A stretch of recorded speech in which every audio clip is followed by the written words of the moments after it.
தாவேகா result வந்த பிறகு நடந்த விஷயங்கள், பத்திரிகையில வந்த செய்தி, தேங்க்ஸ் பண்றதுக்கு போறாங்க. ஓட்டருக்கு தேங்க்ஸ் பண்றதுக்கு ஸ்ரீநாத் அமைச்சர் போறாரு. அவருடைய தொகுதியே இல்லாத இடத்துல அவரு கொடுக்குறாரு.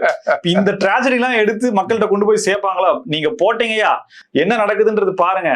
இந்த ஹனிமூன் பீரியட்ல தாவேகா நடந்த விஷயங்களை மக்கள்கிட்ட கொண்டு போய் சேர்ப்பாங்களோ? ஏன்னா ஸ்ரீநாத் அமைச்சர் வந்து போய் தொகுதி மக்களை பாக்குறாரு. அது அவர் தொகுதியே இல்லையே, அங்க டிஎம்கே கேண்டிடேட்டா, என்னவா இப்படி பண்றீங்கன்ற மாதிரி மீம்ஸ் எல்லாம் போட்டு பண்றாங்க. சோ இந்த நடந்த விஷயங்கள், அதுக்கப்புறம் பிரச்சனைகள், மின்சார பிரச்சனை, இன்னும் பல விஷயங்கள், தொழில்துறையில் ஏற்பட்ட சிக்கல்கள், சட்டம் ஒழுங்கு, இது எல்லாமே கொண்டு போய் அப்படியே மக்கள் முன்னாடி தெளிச்சிருவாங்களோ?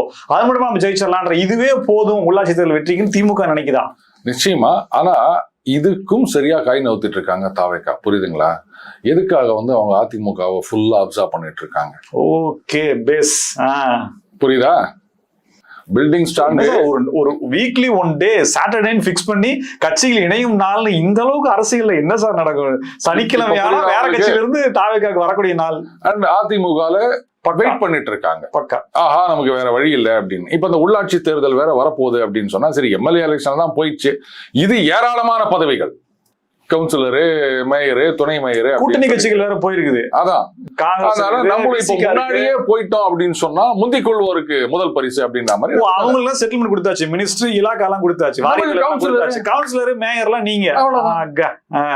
சோ நமக்கு அமைப்பும் வந்துருது, மக்களுக்கு தெரிஞ்ச மூஞ்சும் வந்துருது. அப்புறம் மூஞ்சில ஒரு பக்கம் மீசையை எடுத்துக்க வேண்டிய கட்டாயம் வந்துருமோ?